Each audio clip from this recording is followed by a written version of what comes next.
Salve, salve família, aqui quem fala é o Lutz do canal Cortes Podcast e no meu primeiro mês monetizado eu já fiz $3.000 só seguindo o que esse cara fala no curso dele. Então se você quer ganhar dinheiro com internet e YouTube sem nem precisar aparecer, confere o primeiro link na descrição. E da relação do Didi com o Dedé, o que você escutou do pessoal? Então, Por que você não entrevistou o Didi?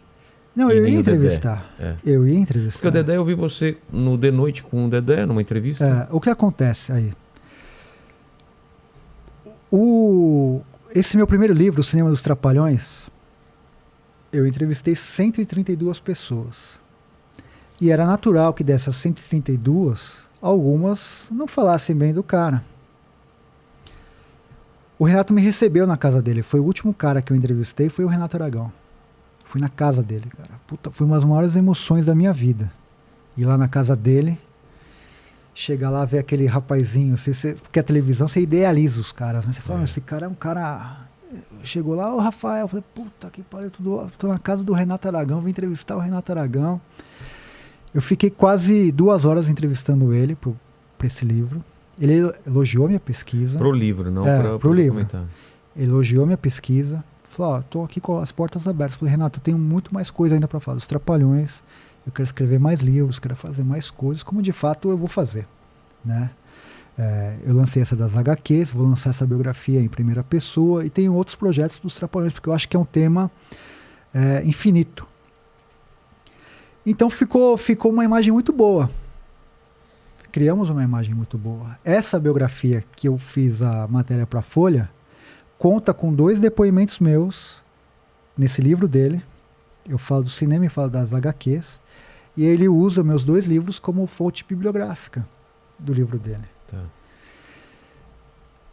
Só que eu acho que foi a partir daí que a coisa desandou. Talvez ele não tenha aceitado bem o fato de eu ter falado mal do livro dele.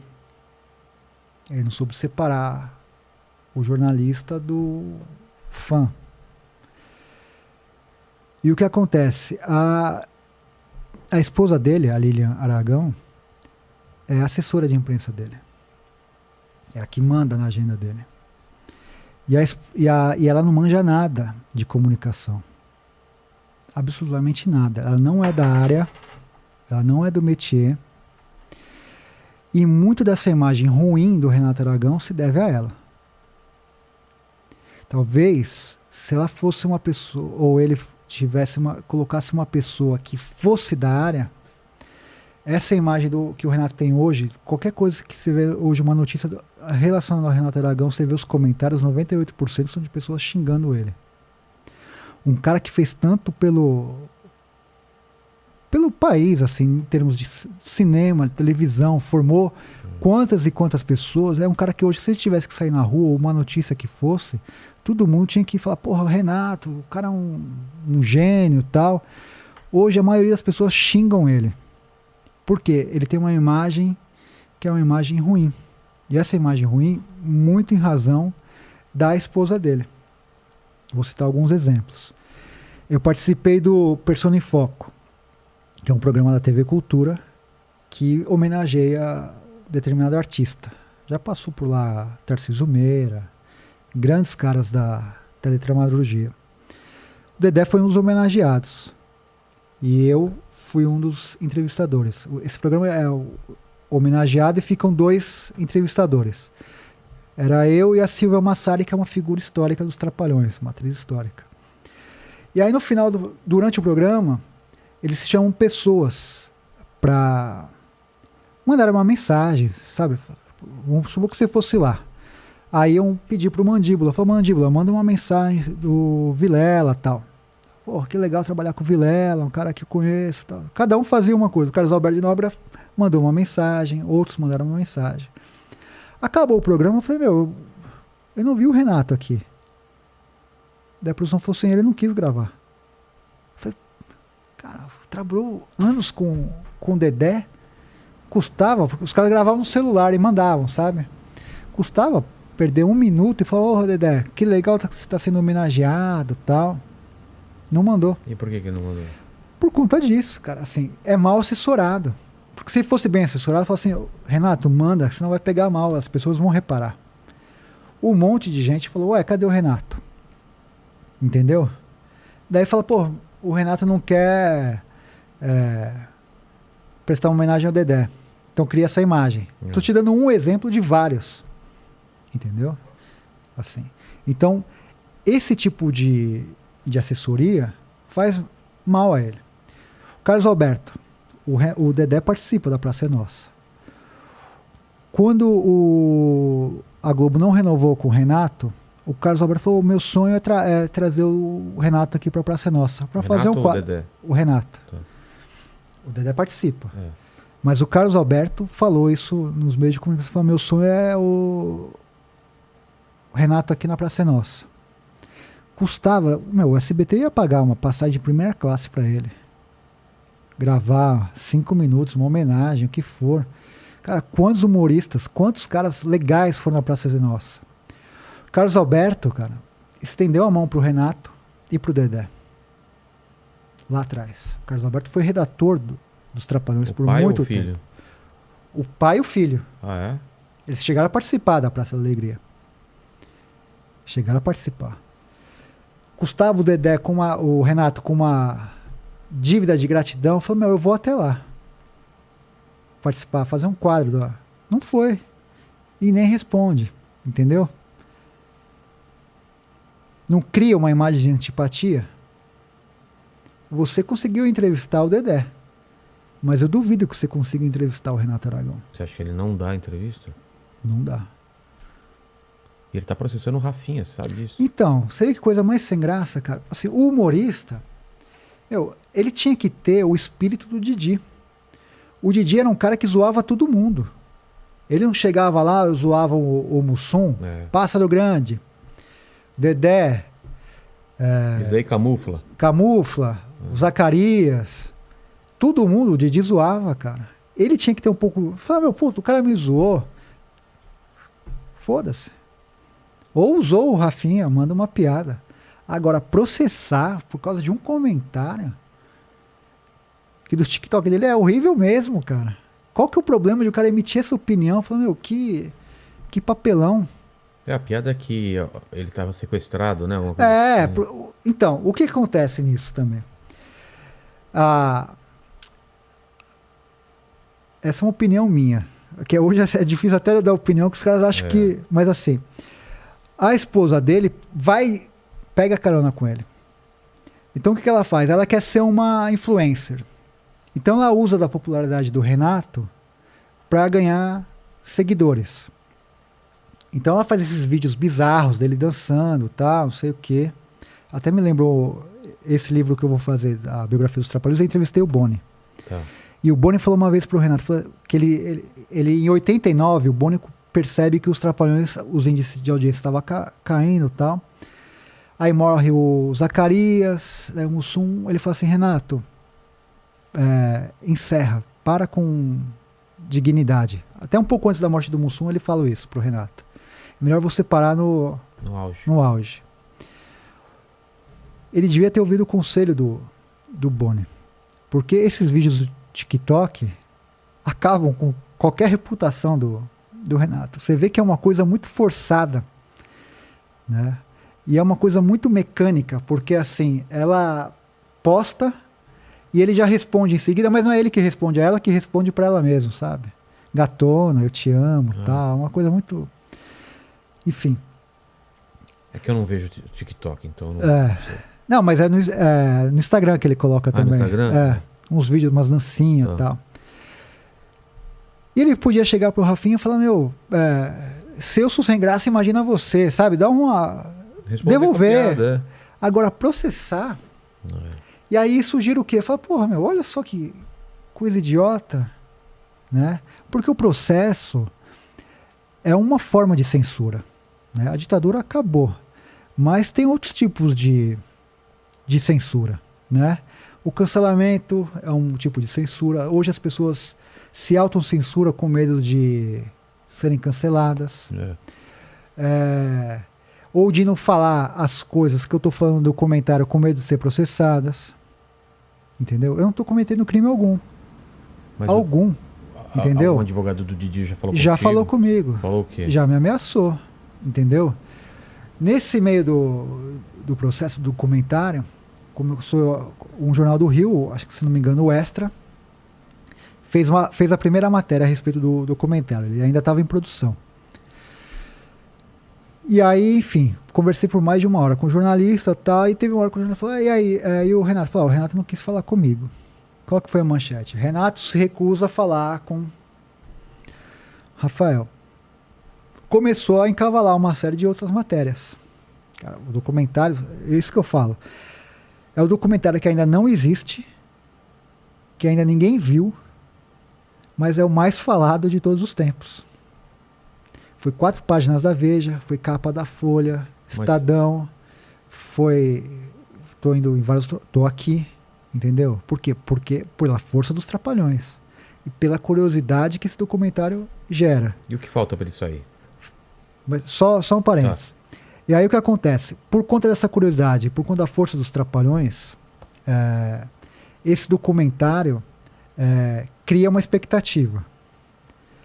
Em torno disso, ligou o advogado do Renato. Falou, mas esses absurdos que estão contando aí, que você está falando, tal, que o Renato tinha uma porcentagem maior, que o Renato fazia isso, que o Renato fazia aquilo. Eu quero todas as fitas, todas as entrevistas, para ele poder se defender. Eu falei, não vou te dar essas imagens. Porque você vai fazer, por isso que eu não disse o nome do cara. Ah, tá. Porque você vai intimidar todos esses caras que falaram comigo, só que você não tá botando medo em mim, mas pode ser que você bote medo nesses caras. Só que eu tô com esses caras até o fim. Entendeu? E os caras são testemunhas oculares. Eles viram, eles trabalharam com os Trapalhões. Aí ele recuou. Mas eu sei que ele vai me processar. Entendeu? Tá pronto. Assim que o filme for lançado, vai vir um processo. E isso é uma coisa também que eu quero contar. Apesar de ter muita gente que me xinga, mas também tem muita gente que me apoia. E eu recebo, quase todo dia, mensagem de advogado do país todo, falando, Rafael, eu tô com você, se você precisar, te defendo, não sei o quê, porque eu acredito na liberdade de expressão, eu acho que o que você está fazendo não é crime algum, é um trabalho jornalístico, entendeu? Você ouviu pessoas que trabalharam com os caras, então isso não é crime, entendeu? E aí eu falei para o advogado do Renato, eu falei assim, se ele quer se defender, ele me recebe na casa dele, eu vou fazer as perguntas mais espinhosas, e aí eu coloco na íntegra ele rebatendo tudo que esses caras falaram. Então, por exemplo, esse caso dá uma... Mentira! Eu nunca fumei. Ótimo. Tem os dois lados. Agora, ao mesmo tempo que ele se recusa a me dar entrevista, ele forçou o Dedé a não falar comigo. Aí ele forçou? Mas isso que eu não entendo, Dedé. Vocês foram no de noite. Sim. Então tem uma relação boa entre você e o Dedé. Respeitosa. O Dedé, eu fiz mediação de bate-papo com ele. Ele fez um bate-papo na escola da minha filha. Ele fez uma carta dizendo assim, o Rafael é uma pessoa que eu conheço e que está apta a fazer esse documentário, uma carta de apoio. Só que o Dedé tem uma relação de dependência com o Renato, num aspecto. Por conta dessa fragilidade econômica do Dedé, o Renato ele paga o plano de saúde do Dedé. Entendeu? Então ele fica muito amarrado ao Renato. E o Renato e a esposa fazem uma certa chantagem com isso. Você vai? Então corto. E eu entendo o Dedé. Pra que ficar do meu lado? O mais importante é ter o plano de saúde. Caramba. Você entendeu? Ok, eu entendo demais. Então, se não tem o Renato, não tem como ter o Dedé. Ao mesmo tempo, tinha algumas outras pessoas que o Renato era muito próximo e ele também conseguiu anular. Eu estava para entrevistar a Xuxa, ela falou, vou dar entrevista pro Rafael. Ele, não. Cortou. O sargento Pincel lá, o Roberto Guilherme. A gente tentou, não conseguiu. E foi por causa dele também? O Renato que impediu. Esses outros caras, ele não teve força para impedir, entendeu? O que eu sou muito grato a esses 64, tô com eles até o fim. Entendeu? Eu acho que assim, a gente tem que lutar pela liberdade de expressão. Mas o Dedé, ele não vai falar com você mesmo? Não falo. Nada? Sobre nada? Nada. Ó, vou te dar um outro exemplo. Nessa pandemia, eu fui convidado para Mas, participar. por exemplo, ele veio aqui bater papo Não, com a para gente. você. o Mas se eu problema fosse- é você. sou eu. Tá. Comigo. Entendi, É entendi. comigo. Tá, O Dedé, onde chamar, ele vai. entendi. Entendeu? Onde chamar, ele vai. Esse bate-papo, durante a pandemia, teve um bate-papo virtual para falar do JB Tanco, que foi o grande diretor dos Trapalhões. E aí o sobrinho do Tanco, neto do Tanco, convidou a Lucinha Lins, convidou o Dedé, convidou outras pessoas e a mim. Quando ele mandou aquele banner, eu falei, nossa, eu tô com o Dedé nesse... Estranhei, eu falei, ué, a gente vai estar junto, mesmo que virtualmente, né? Nesse bate-papo para falar do Tanco. Enfim. Aí começou a live, o Dedé não apareceu. Então começou a rolar a live lá, a gente conversando. Até que depois da live, no outro dia, eu falei, sabe por que o Dedé não foi? Porque esse banner chegou até o Renato e o Renato falou, não participa. Caramba. O Rafael tá lá.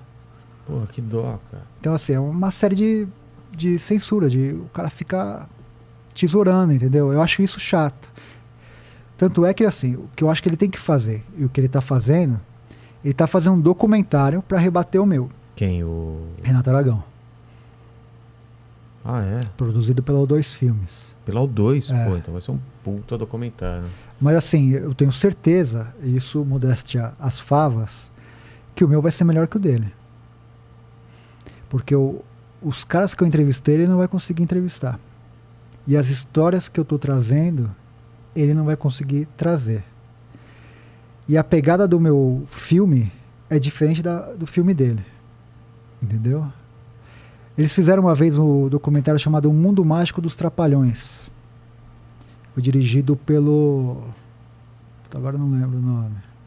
Enfim, um grande documentarista. O Renato contratou esse cara para fazer o documentário dos Trapalhões. E ele foi totalmente pautado pelo Renato. Então falou, você pega isso. É um documentário extremamente sem graça. Acho que foi para comemorar os 15 ou os 20 anos dos Trapalhões. E o cara teve acesso ao camarim, aos bastidores. O cara tinha uma fonte riquíssima, coisa que eu não tive. Mas ele não aproveitou.